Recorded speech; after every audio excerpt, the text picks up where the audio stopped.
तर जैश ए मोहम्मदची महिला commander doctor शाहीनच्या चौकशीमधून धक्कादायक माहिती समोर आली। गेल्या 2 वर्षांपासून हल्ल्याचा कट आखला जात होता अशी माहिती सूत्रांनी दिली आहे। जैश ए मोहम्मदच्या इशाऱ्यावरती हे काम सुरू होतं अशी देखील माहिती मिळते।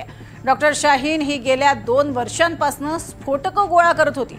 ती आणि तिचे साथीदार भारतामध्ये मोठ्या दहशतवादी हल्ल्याचा कटही रचत असल्याचं तिनं कबूल केलेलं आहे अशी सूत्रांची माहिती आहे। डॉक्टर शाहीन ही मुझमिल आणि आदिलसह 2 वर्षांपासून अमोनियम नायट्रेट सारखी स्फोटकं गोळा करत होती। शाहीनच्या चौकशी दरम्यान अनेक धक्कादायक खुलासे समोर आले। त्यामुळे देशातल्या सर्व तपास यंत्रणा आता या कटामध्ये तसंच हल्ल्यात सहभागी आरोपींचा कसून शोध घेत आहेत। या संपूर्ण कटामध्ये कोणकोणते लोक सामील होते, कशा पद्धतीने स्फोटकं गोळा केली जात होती याचा सगळा तपास पोलीस सध्या करतात। अधिक माहिती घेऊयात। रामराजे शिंदे आमचे प्रतिनिधी सध्या आपल्या सोबत आहेत। रामराजे, काय सध्याचे अपडेट्स या सगळ्या संदर्भात? डॉक्टर शाहीनला ताब्यात घेण्यात आलेला आहे। तिला जी चौकशी केली जाते त्या चौकशीतून अनेक महत्त्वाचे पैलू बाहेर येत आहेत। पहिला मुद्दा म्हणजेच की 2 वर्षापासून हा संपूर्ण कट आखला जात होता, हल्ला करायचा कट आखला जात होता। जेव्हा जेव्हा शाहीन उमरला भेटायची तेव्हा उमर म्हणायचा आणि अति उत्साहामध्ये म्हणायचा की संपूर्ण देशभरामध्ये हल्ले करण्याचा त्याचं नियोजन आहे आणि त्या संदर्भामध्ये वारंवार तो चर्चा करायचा। त्याचबरोबर अमोनियम नायट्रेट आणि इतर जे ज्वलनशील पदार्थ आहेत ते गोळा करण्याचं सुद्धा काम केलं जात होतं। परंतु अंमलात कधी आणलं या सगळ्या गोष्टीचा कट तर तो 2 वर्षाच्या नंतर, म्हणजेच की 2 वर्षापासून वारंवार तो प्रयत्न करत होता किंवा त्याची टीम जी होती ती प्रयत्न करायची की कसं हल्ला करावा, कुठे हल्ला करावा आणि कोणत्या ठिकाणी हल्ला करावा। ठिकाणापासून, लोकेशनपासून अभ्यास त्यांचा 2 वर्षापासून सुरू होता। परंतु जैश ए मोहम्मद यांच्याकडून ह्या सगळ्या कारवाई केल्या जात होत्या।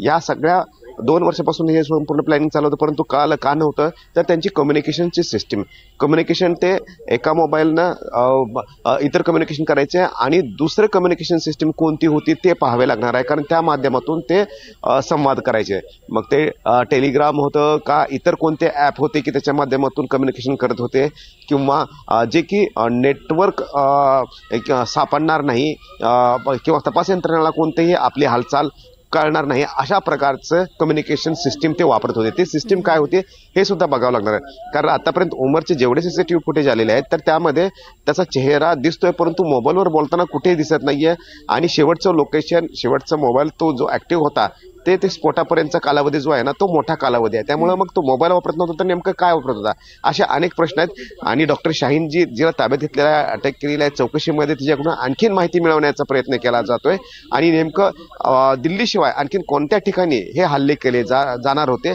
आणि कशी तयारी केली जात होती, त्यासाठी स्फोटकं कुठून आणली जात होती, कुठं स्पॉट होता आणि हब कुठे ठेवला होता, कोणाकडून मेसेज यायचे, संदेश कोणाकडून यायचे, जैश ए मोहम्मदकडून जे कम्युनिकेशन केलं जायचं ते कशा रूपामध्ये केलं जायचं, या सगळ्या प्रश्नाची उत्तरं आता या चौकशीमध्ये मिळणार आहेत।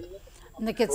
त्याबरोबरच आपण बघतोय की ह्या संपूर्ण चौकशी आणि तपासात दरम्यान शाहीनकडनं अनेक खुलासे होत आहेत आणि तेच आपण येत्या काळामध्ये जाणून घेणार आहोत। तुर्तास धन्यवाद या संपूर्ण माहितीसाठी रामराजे।